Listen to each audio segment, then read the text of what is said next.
What's going on, you guys? It's me, AnarchYxNinja. Today we're going to talk about this guy's finale right here. And we're playing Heroes vs. Villain. We just joined, and as you can tell, it's one of those games. So we're going to just carry this over to multiple. But first things first, the season is finally over. Overall thoughts. I'm going to give my overall thoughts first. I always have this problem. How do I put what I'm thinking into wood form? I mean, I enjoyed it. Did I enjoy it more than Kenobi? Yes. I said it backwards. Did I enjoy it more than Book of Boba? Yes. Was the last episode good? I mean, yeah, it was good. They had some things I didn't like, but for the most part, I actually think it was pretty good. Let's just get straight to the Reva shit, since that's all everybody talks about lately. I actually didn't mind her this episode. I actually thought this was her best performance in this show so far, so that's good. So there's 3 episodes I didn't like her, 3 episodes I did, so she broke even. So I don't love her, don't hate her. It's like, alright, you're an actress. I actually really do like the concept of the character, though. I really do like that. What do you want to call it? The whole Inquisitor. She's been a Padawan, but now she's like, oh, Vader! You know, like shit like that. I actually really like that whole concept. Again, we just didn't really like her acting, and sometimes I didn't like the lines they had her deliver. So it's like, it was a bit of both when it came to her. Either way, at the end of the day, don't hate her. What else? I mean, at the end of the day, I didn't really want this. If we go back to the beginning, I didn't really want a Kenobi show. Because it was going to be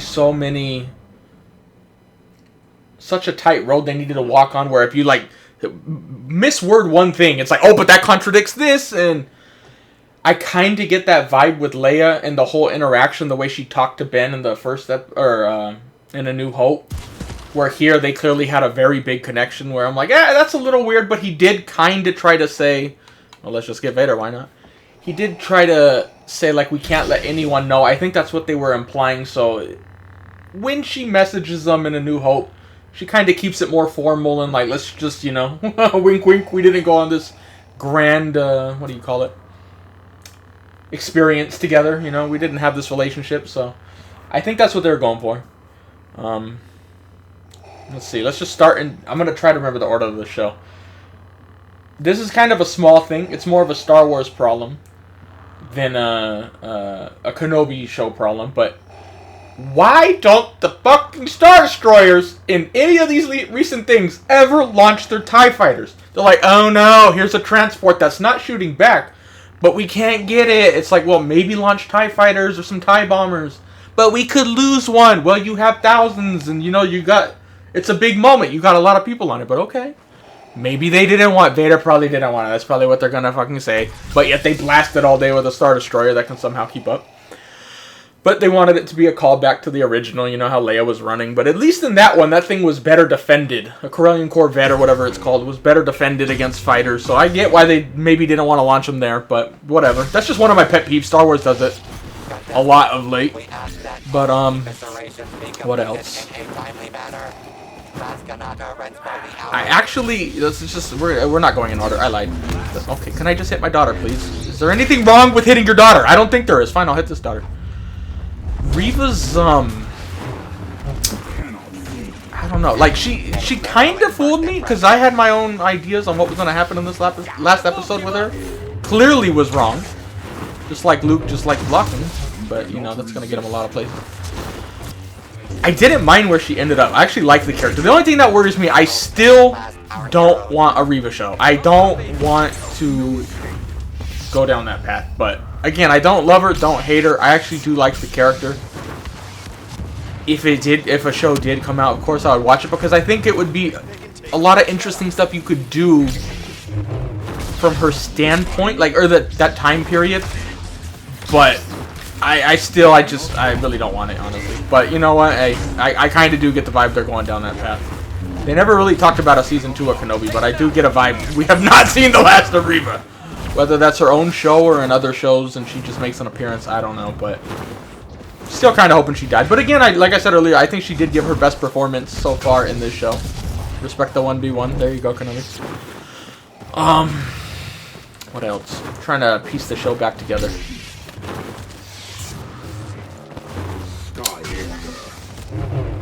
Where do I want to go from here? Fuck it, we're just gonna get straight to the Vader fight. I don't give a shit. That's what everybody's here for. Nobody gives a shit. Kenobi, leave me alone! I'm gonna talk about us! Bitch! Oh, I tried choking him, but we got pushed by someone else. Choke you here, then. But, did I like the fight? Yes.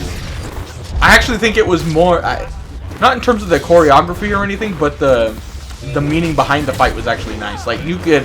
It really gave off strong vibes of, like, Ahsoka and Vader and Rebels. And, you know, I'm not the biggest fan of Rebels, but that stuff was awesome. Like, oh! But... they did a really good job emotionally. One of my... I don't want to say it because it sounds like I'm trying to just fangirl over here, but I think that was one of my favorite scenes in Star Wars. I wonder, maybe not my favorite scene, but it was up there, so it tugged at the emotional heartstrings, right, for me. The fight choreography, I didn't hate it, didn't love it, but it was just awesome seeing Vader and Kenobi going at it. It had that whole, the fan service I wanted, but not in a horrible way, so that's good. This surprised me a little bit. Vader just crushes them with rocks and then he walks away like, yeah, that got him. It's like, really? Like, you're so wanting to kill him now. Wouldn't you want to confirm a little more? I'm just saying, like. What else? I like seeing Kenobi just go like full, not shield mode like that guy, but like freaking out, throwing rocks. It was weird though. Like, I mean, obviously we knew what was gonna happen. We even said it ahead of time, but like, seeing Vader on his back foot in a fight was weird to me. I was like, what is this? Like, it's supposed to happen, I know, and it's fine. I would be mad if it didn't, but still seeing it was weird. I was like, dude, he had him on his back foot for a while. I still don't think Kenobi really trained enough for my personal liking to warm back up, but, you know, at least in this case, it's Kenobi. Like, alright, we know he's a badass, and we know he could fight. It's just, I don't think he was as warmed up as he should have been, but for the sake of the show, I get it. But now, like, let's say if they had Rey do that, and I'm like, dude, you have not even trained at all at this point. Like, yeah, I would have issues. But with Kenobi, it's like, at least he's fucking Obi-Wan Kenobi. You know, he has all the training needed. He just needs to get back on the bicycle again. So I'm like, all right, whatever. Didn't have a big problem with that. Here's Rey, speaking of it. The way his helmet got knocked off and stuff, again, I love that whole scene. I was trying to see if one of the wounds from some of the original trilogy some people were talking about, did Kenobi actually give it to him when he hit the helmet, but I couldn't really tell. Again, I haven't watched anyone's opinion on it back or anything on it back, so I haven't watched all the Easter eggs and all that. This is more of just I guess a candid review of what I personally saw in one watch through. Don't forget, me, I'm just a dick. I mean, if you watch this channel for a while, you know. So I'm like, why don't you just kill Vader? I get why. But, God, man, you know how much problems you could have solved just defeating him there? Because Vader, I honestly think, was defeated. Like, I don't think he had much fight left in him. Like, he looked like he was like, I'm running out of gas, homie, but I'm going to act up. But Kenobi could see it. Vader ultimately probably knew himself, but he was like, I'm going to go down swinging like a bad motherfucker, but... It's like, dude, just kill people, man. It's the second time you left him alive, man. At least in the first one, he was, like, fucked up. But here, I'm like, come on, dude. Come on. Just fucking poke him again. But no. Anyway, it all works out in the end. Yeah, I'm on Vader's side. Sorry, Kenobi. I want Vader to win. You know, I'm a fucking evil fanboy. Wow, this dude just got slapped. What else? What am I missing? I was nervous with the Reva going after Luke on Tatooine thing.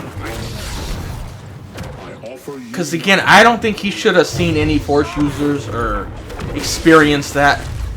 He always kind of had that, like, I've never really experienced or know much of this. Like, maybe knew it existed, obviously, but not like, oh my god, I've had a Sith, or not Sith user, but, like, you know, a bad Force user coming after me. Like, he hadn't had that experience. So they kind of shot it in a way where it was believable, at least. Like, it's Tusken Raiders, but then here comes some girl after you, and the closest... The only two scenes that were kind of close to him really knowing was when he's climbing out of whatever that room was. She comes in with her saber on, but he wasn't really where he could see. So I guess he didn't see that, obviously, so I guess that's fine. Then she used the Force on him when he was running.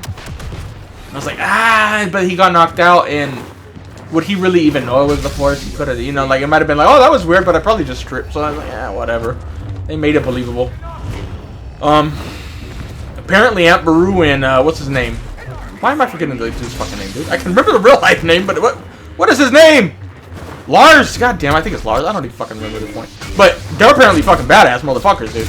So I saw people talking about it on Twitter briefly where it was like, dude, I have a whole new like, respect for them. Like, when they died in the original movie, I wonder how many they took out. And I was like, that's a good point. I mean, they were getting old, though. Maybe they get old. Maybe they couldn't fight. But I was like, damn, man. They some badasses, apparently. But, Kenobi said hello there. He said the line. Everybody's gonna be mad if there was no hello there. And he said it, finally. What else am I missing? I'm skipping over shit. One of the weird things I didn't really like. But, again, I think this is not so much a Star Wars problem. It's more just we don't have time. We need the story to progress. But, damn, they go fucking fast, man. Like, I know they got hyperspeed, but they are like... Shall we continue? What's her face? Reva's wounded. She gets to Tatooine. In the same time where Vader's Star Destroyer is chasing a fucking transport with shields. And yet the Imperial Star Destroyer couldn't take that thing out in a while. So you would think that means they were chasing him for a while. Couldn't take him out that quick. But then they had time to escape on that. Go down to whatever planet that was. Have the Vader fight. Defeat Vader. And then he gets in his little transport. And then... Oh no! Luke's in trouble. We gotta go to Tatooine. And then gets there all in like relatively quick time. Like, how the hell is this much going on so quickly? That's a little weird. But again, I think that's more just they wanted the story to hurry up. But that was another thing that kind of like, oh, come on, dude. Can we do a little better with that? But, you know, whatever. This is my daughter again. Just let her kill herself. Or not. Look at this white knight. Oh, it's your dad. Never mind. Well, that doesn't really work if it's your dad. There, I killed your... Now I'm gonna choke you! Well, do we have any more to say, really? Or should we keep another game going? Let me think. I guess overall... I mean, I enjoyed Kenobi. But I feel like it could be so much better. Especially the writing. I feel like the writing was really lacking this series. I mean, again, still better than Book of Boba. Do I think Deborah Chow did as bad as, I already forgot the guy's name. The guy I didn't like in Book of Boba who directed 3 of the episodes. Rodriguez? No, not even close. I wouldn't say it was great, but I also wouldn't say it was Rodriguez level of bad. So that's a good thing. But again, I just feel like it could be so much better. And still, I'm left wondering, where did the budget go for this show? Because, like... Again, I'm not the biggest CGI guy. I don't need the fanciest graphics. Like, again, even here, I play console. I don't need the extra frames on PC. I just don't care. I grew up playing Nintendo 64 and those old things, and they're blocks. So it's like, this is fine. But on a Kenobi show where we're going to have a giant Vader versus Kenobi fight, one of your main shows, I felt like some of the money was missing. And I don't like that vibe. Like, I felt like Mandalorian money was spent wiser, I guess you could say. So that's a little weird, but at the end of the day, I hope they could do better. Because if this is the peak of what their shows can do, if you take out the fan service side of watching Vader and Kenobi meet up, it doesn't leave me really wanting more. But Star Wars luckily has that fan service side where we want it. There's so many things we want to see. Now, if they could just get the writing a little better, I think it could be great, but I still am left wanting more, and not necessarily in the best way. Because you can be left wanting more in a good way. Like, wow, that show's so good. Why did it have to end? Where here I'm like, alright, they told the story, but at the end I feel like it could have been better. You know, and I'm not hating on it. I don't absolutely love it, and I don't absolutely hate it, but I feel like these last 2 shows, Book of Boba and Kenobi, could have been just so much better. Especially if they took a little more time on these episodes. That was another thing I was slightly disappointed on. The last episode was only 51 minutes. I was hoping it would be a little longer. But I just feel like it's a little squeezed and a little lacking of money, despite it having a large budget. Again, that's why I wonder where the money went. What else? We're already in the next game. What else is there? I know I'm forgetting stuff. The moment I turn this shit off, I'm gonna remember. I did like... well, yeah, Anakin, there you go. It was a brief scene, but when the Vader and the Grand Inquisitor were in the Star Destroyer, they were kind of like, no, we don't need to go for him. Let's go for these guys. And like you could kind of see them bickering. I don't want to really say bickering because Vader didn't really entertain it. He was just like, do this. So, but you could definitely see they don't get along, which I like. So in future stuff, I'm pretty sure we're going to be seeing more Grand Inquisitor in live action somewhere. Not saying he's getting his own show, but at some point, we're going to see more Vader and more Grand Inquisitor. I think they set it up with that. And I think that's going to be interesting, how that plays out. Because I know in like some of the comics and stuff, I don't read the comics, but they don't see eye to eye, and they fought each other before, and they don't, you know. It's a working relationship at best. They don't like each other. Hey Vader, respect the 1v1. I'm not here to respect 1v1s because you never respected what I want to. What else?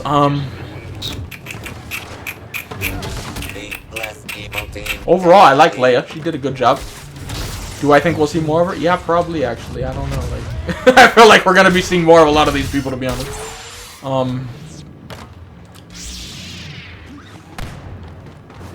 What else? I know I'm missing something. There's something on the tip of my tongue, but I can't remember it for the life of me. Running out of options here. I'm about to end it, but I know I'm gonna fucking remember the moment I do. Oh, we saw the Emperor. Yeah, I forgot two things. Oh my god! We saw the Emperor, which didn't surprise me. I was kind of thinking we'd get a hologram at some point. Interesting, I guess. I mean, it wasn't too exciting. It was like, oh my god, there's the Emperor. Whatever. Somehow he returned. At least it made sense here. But Qui-Gon, we forgot all about fucking Qui-Gon motherfucking Jinn over here. That little bitch was like, oh, you just weren't ready. Like, dude, you couldn't just show up. You were just like, no, not right now. I don't want to come out. Like, Qui-Gon, shut the fuck up. But it was awesome seeing Liam Neeson again. I was like, oh yeah! Again, another one of those fan service parts. Respect the 1v1, son. I'm teaching you a valuable lesson. That was nice. I still don't get... As weird as it sounds, and as weird as I like Qui-Gon's scene, I would rather them have come back and talked to him to help wake him up and like give him a brief little pep talk, and that would have helped explain him getting a little more warmed up for the fight versus Vader, than leaving it at the end. But we kind of mentioned it. What was it? The last reaction we did, or the one before? But they could go down the route of leaving Qui-Gon to the very last episode, at the very end, kind of like a cliffhanger. Where if they do, like, it could end here and we'll be happy. Like, alright, we've seen them talk. We know they talk. There you go. Cool. We got to see that moment. Or it could end at the end like it did. And then that helped be a cliffhanger into stuff we could see in a Season 2. Which, again, I don't want a Season 2 of Kenobi. I really don't know if I could say we're getting it or not. Like, I could see it going both ways at this point. But them leaving Qui-Gon to the very, very end, I think is part of... if you're going to make a case for there being another season, probably that would be one of the bits of evidence I use, where they're going to dive more into that in the last one. Where if they had just shown him before the fight, it might just have been like, that was that one time that we're going to see anyway. But now, since they waited to the end, it's like, hey, you want to see more of this? Or it's like, I don't know. Is there anything else? Should we just finish the game? We're already, well, it's not that close to over, but should we just end it here? Anyway, let me know your guys' thoughts. We're gonna just end it here. I gotta start streaming. It's a late day. I had to go to the dentist before this, so everything's late today. But anyway, let me know your guys' thoughts, and what are your overall opinions on the show? Did you like it? Did you hate it? Is it better than the Book of Boba, but not better? Anyway, I'll see you guys later. Bye.